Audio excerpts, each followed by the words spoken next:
everybody, it's Jay Morris from Natural Health Supply, and I'm in a good mood. Well, mostly because I just finished zapping. Now this is my personal secret to the universe.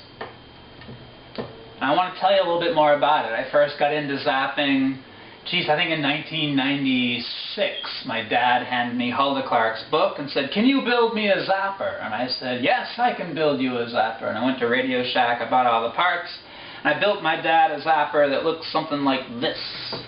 It was a little mess of wires and a bunch of parts and things, and you just hook it up and it would work. And so I made a bunch of these for my family. We started using it, and we all found that it helped us out in all kinds of ways. Anytime I felt run down or under the weather, I would just get out my homemade zapper and I would zap, you know, pretty good, not bad. Now the zapper technology, though, when I started researching it more and more, I discovered that the concept had been around for like 100 years. Nikola Tesla discovered that when he was working with radio frequency that various people were getting better, like his assistants, and people had like cuts or infections and things. They would suddenly stop hurting and feel better around the RF frequency. And they studied it further, brought in a few medical people, and they started calling it diathermy. And they studied things with like ultraviolet wands and all these kind of interesting things. And so I got real interested in the history of frequency medicine. It's not real medical stuff. It's a folk medicine. Most of this stuff is public domain. The information is out there for anyone to experiment with. None of it's medically approved. Most of it has been kind of pushed under the rug. But I found it to be incredibly effective. I've been doing it for a very long time. I feel like I stopped aging. I mean, I was born in 1964. It's 2012. So that makes me 48 years old. And I feel very young, fit, healthy, and vibrant. And I'm real glad to have this secret to the universe as part of my regimen for self-health. So let's check it out. Let's go play with the computer a little bit. I'm going to show you some of the stuff I've researched and discovered along the way.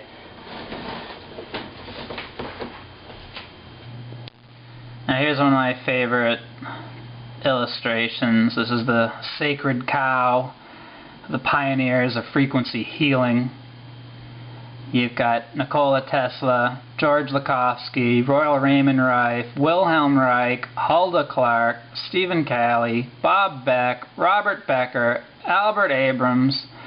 They've all put in their 2 cents worth into studying frequencies and how they can possibly heal the human body. I guess the theory is kind of like a singer breaking glass. Let's see what we got here. Come up here. Now I love the show Mythbusters because, you know, because everybody loves the show Mythbusters.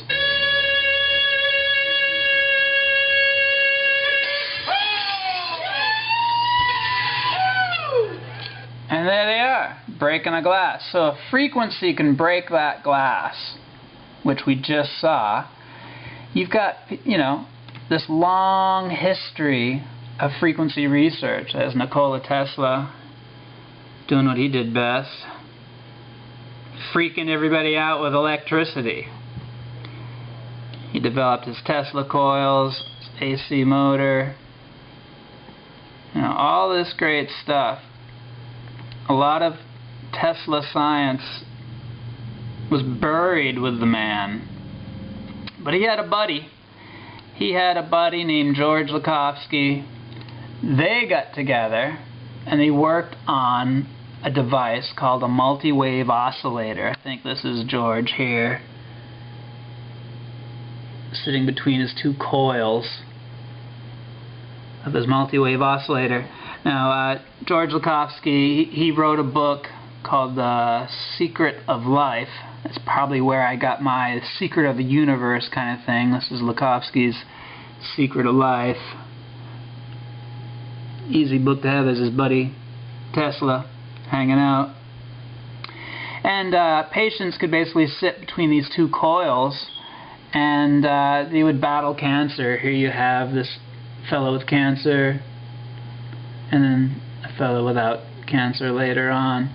So they would basically zap these people with these large pieces of equipment.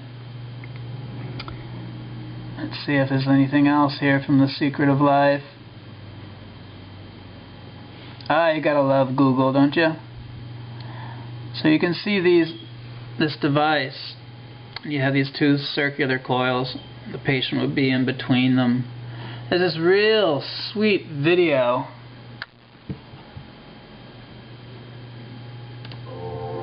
At Brooklyn's all-year summer resort, the sun's curative rays are tapped in January as well as in June by this multiple wave oscillator, which concentrates electrode frequencies with much energy but little heat, to play upon the delicate skin with great therapeutic results, removing wrinkles when and if found, but never disturbing a dimple. Isn't that fun? Look at them go. So that was like, those devices were from the 40s.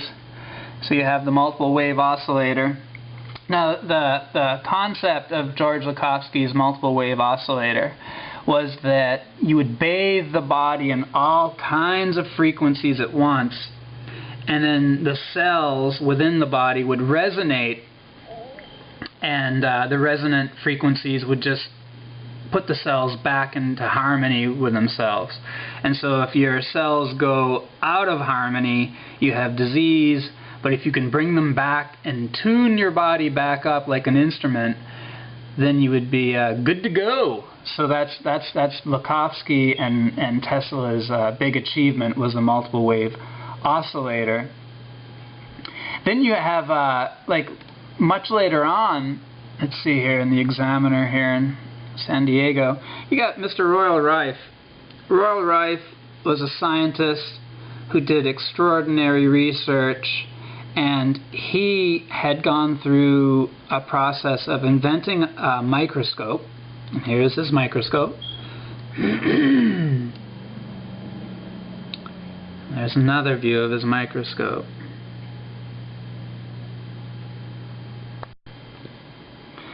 Now, Royal Rife, he claimed that he could cure cancer. He could use frequencies, and he could basically bathe a patient using his frequency device, and it would smash the germs and the disease, much like the singer breaking the glass using resonant frequencies. And so Royal Rife, he would watch cells, germs, whatever he could get under his microscope, and then he would adjust frequencies until he found what he would call their mortal oscillatory rate. So here's a chart from the Rife Ray machine where he is talking about typhoid and staphylococcus and E. coli, streptococcus, anthrax, and he's got all these frequencies charted at what killed what. So if he wanted to get rid of the anthrax, he would work here. It would dial 81.26. The frequency is 139 kilohertz. Very interesting research. So using frequencies to kill germs and to boost the immune system and do all that kind of goodness. Here we have Tesla, we got Royal Rife.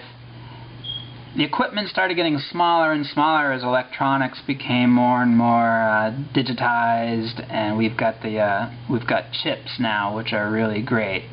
We've got the integrated chips and integrated circuits. So we've got Bob Beck and Hulda Clark, who are more modern day frequency healers. Bob Beck created a zapper, and Hulda Clark created a zapper. And so now The Zapper is a simple device about the size of an iPhone, and you hold two handles, turn it on, and you get the benefit of an entire room full of equipment that Tesla and Rife had to struggle with. And so now we move on to these other scientists who have done a lot of research and taking it even further. Now, Dr. Hulda Clark,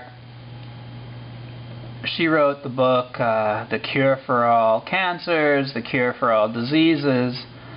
Very radical person, and I've read all of her books, some of them several times, because they're so interesting. When you check out the internet, there's plenty of information on Dr. Hulda Clark. You also need to know that almost all this equipment, whether it was Tesla's, George Lakhovsky's, or Royal Rife, they all ended up in the Quackery Museum, the Quack Museum of the Smithsonian. And so a lot of this stuff has been just represented as being ineffective, but then you have all these people that claim that they've been helped by it. And so I would suggest trying it yourself, because building a zapper won't cost very much. It's rather cheap.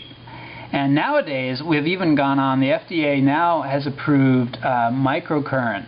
So here we have a man who has smashed his hands to smithereens, and after surgery, he didn't have any movement of any kind. And then, after the microcurrent, the nerves found a way to heal using all this, and they got better, and he's got complete mobility. The circulation is very bad. So I just show to you that after 1 month intensive daily treatment, this patient can close up the hand, but not a proper condition yet. And the circulation has been a lot better. And then he had 2 months of a daily intensive therapy, and then now his hand 2 years later, then he can have full function, almost full function, 95%, and a good grip, etc. So, you know, people are getting well through using electricity. And microcurrent is now FDA accepted as a real medical treatment. So that's very exciting. It's a big step ahead. And so I suggest people get out there, read your Tesla, read your Lakhovsky, and read your Hulda Clark. Stuff's readily available. You can get that stuff. You can visit the HuldaClark.com website if you're interested in Dr. Clark's books. I think you should get out there and do it. It's a great project for science fairs. If you have a kid in school, you can build a zapper and talk about the frequency medicine and the history of it. Royal Rife was in San Diego, very important California scientist. The history there is amazing. The research is well documented in the newspapers. There's plenty out there to read about. And it's interesting that how fast all that information disappeared. So check it out. If you're a conspiracy theorist, you'll love it. If you're a punk rocker and just want to, like, you know, break away from the system and stick it to the man, the Zapper's fun. If you're under the weather and don't have a solution, give it a try. If you've tried everything and nothing's helped you, give it a try. Or if you're just curious about having something around, because, you know, these are really tough times. The economy is really rough right now, and so I think that if at most all you do is change the 9-volt battery in this, there's no other cost after you've purchased it. It'll take care of you for a very long time. So if you find it effective, I bet you won't let it go. The only people that seem to say bad things about the Zapper are people who have never ever tried it. But if you talk to someone who owns one, they don't even want to loan it to you. You come to their house and use it, but they're not going to separate themselves from it. It's that good. I keep one in the car in case I get some bad food when I'm out at restaurants or something, or on the go. I travel a lot, and so if I'm eat some, the other day I had some bad food and I zapped and my tummy felt better. And I was awfully glad to have it in the car. So that's a clever place to keep one. So I travel with it. I keep one at home. It's my little secret to the universe. And all I do is I'm just inviting you to research, read, and experiment on your own. Thanks for listening. Have fun.